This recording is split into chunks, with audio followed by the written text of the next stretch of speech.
Sobat hidroponik, kembali bertemu dalam pelatihan hidroponik. Masih dengan jargon kita yang menjadi ciri khas bertani asik dengan metode hidroponik. Sobat hidroponik semua, bagaimana kabarnya? Semoga kita selalu diberikan kesehatan dimanapun kita berada.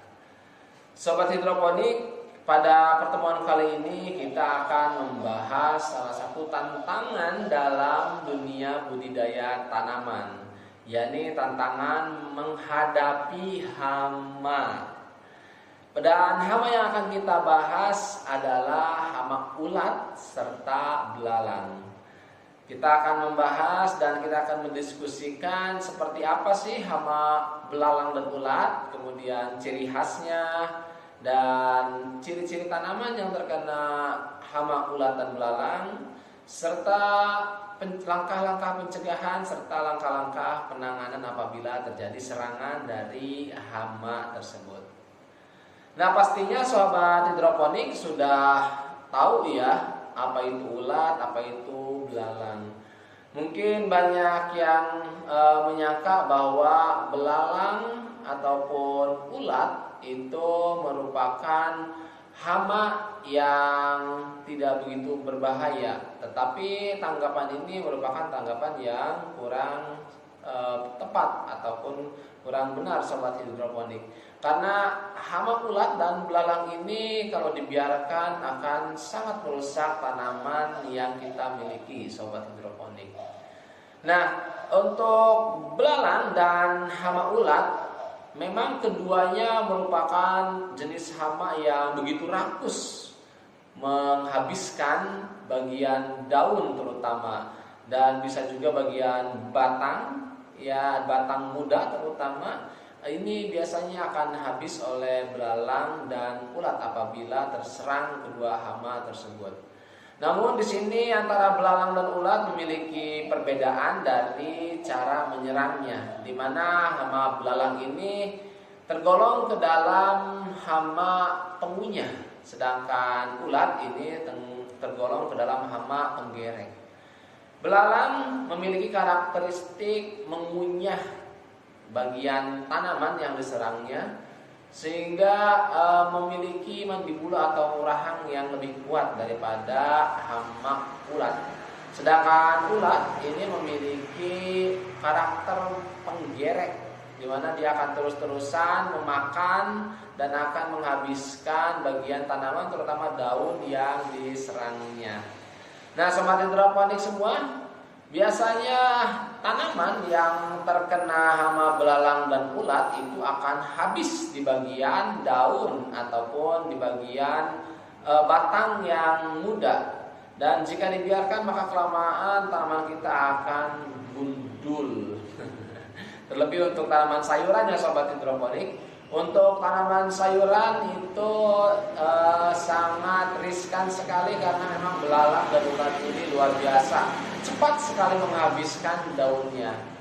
Nah, sebenarnya dari mana sih datangnya hama belalang dan ulat? Biasanya untuk belalang sendiri ini datang dari lingkungan sekitar sobat hidroponik.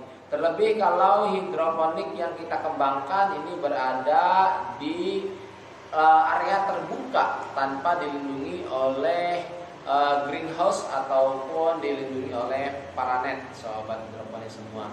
Nah, maka hama belalang ini akan datang kemudian menghabiskan bagian-bagian tanaman, terutama di bagian daun. Dan sedangkan ulat, biasanya ulat ini banyak sekali datang karena dibawa oleh kupu-kupu terutama. Mungkin kupu-kupu kita anggap sebagai binatang yang bagus datang, kemudian kita biarkan, tapi ternyata kadang kupu-kupu itu bertelur dan akhirnya telurnya itu yang akan menjadi ulat dan menghabiskan tanaman kita. So, harus hati-hati sobat hidroponik. Alangkah baiknya kita tidak membiarkan kupu-kupu bertelur di area kebun ataupun di area tanaman hidroponik yang kita miliki, karena telurnya akan berubah menjadi ulat.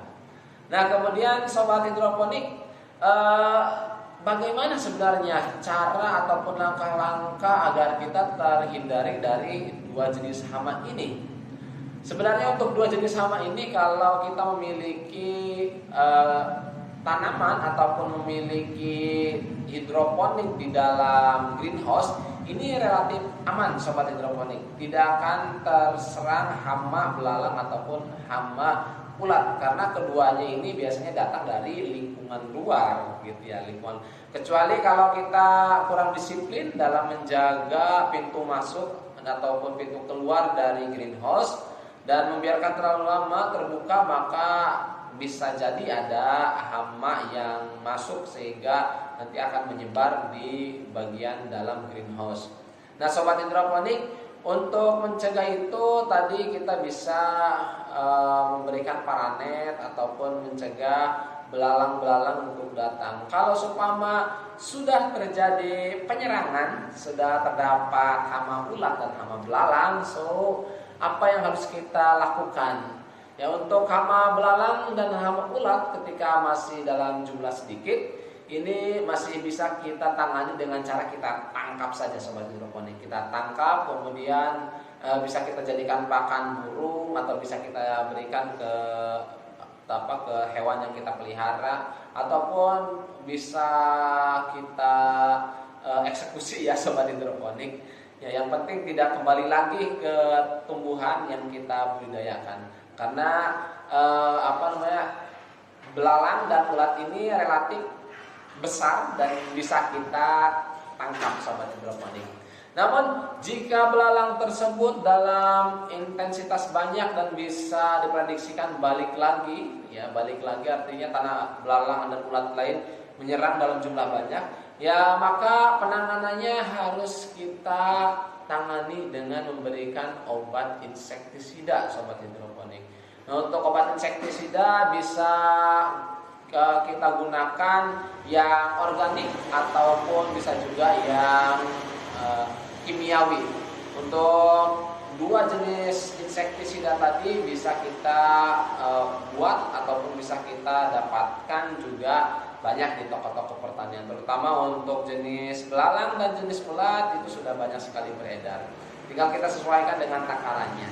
Nah, itu mungkin sobat hidroponik untuk hama ulat dan belalang, karena hamanya juga sudah umum, kemudian bisa kita tangkap, maka bisa ditangkap ketika jumlahnya masih sedikit, dan ketika sudah melebihi jumlah ataupun jumlahnya terlalu banyak, maka bisa kita tangani dengan cara penyemprotan insektisida. Intinya kita harus tetap menjaga, meskipun itu ulat atau belalang, harus kita hindari ataupun harus kita tangani secepatnya.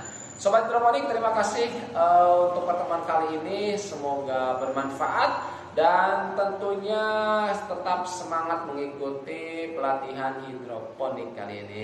Salam bertani asik dengan metode hidroponik.